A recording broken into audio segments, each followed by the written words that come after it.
Bill बतौड़ी नसा जोड़ी, इसे माफ मत करना।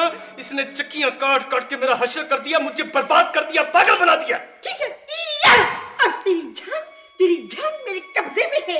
मैं तेरा पराठा बना कर खा जाऊंगी। अरे बिल बतौड़ी, आलू वाले पराठे बनाना, 15-20 मैं भी चख लूंगा। नहीं, मेरा पराठा ना बनाना, बर्गर बना लेना। बर्गर बना लेना। इतना काला शामी बीच में रखूंगा, मैं तो तुझे कच्चा चबा जाऊंगा।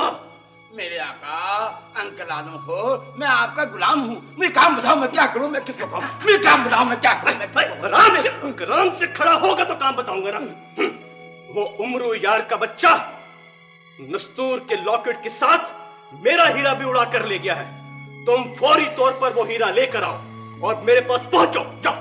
अंकल आदम को, वो नस्तूर जिन मुझसे बड़ा जिन है, वो मुझे काबू कर लेगा। मुझे कोई और काम बताएं, मैं काम बताएं मैं क्या करूं, मैं किसको खाऊं? मुझे काम बताएं मैं क्या करूं, मैं किसको खाऊं? बस, तेरी जान अब मेरे दिल में है। आई मीन कि मेरे कब्जे में है, यू मीन कि मेरे जादू में है।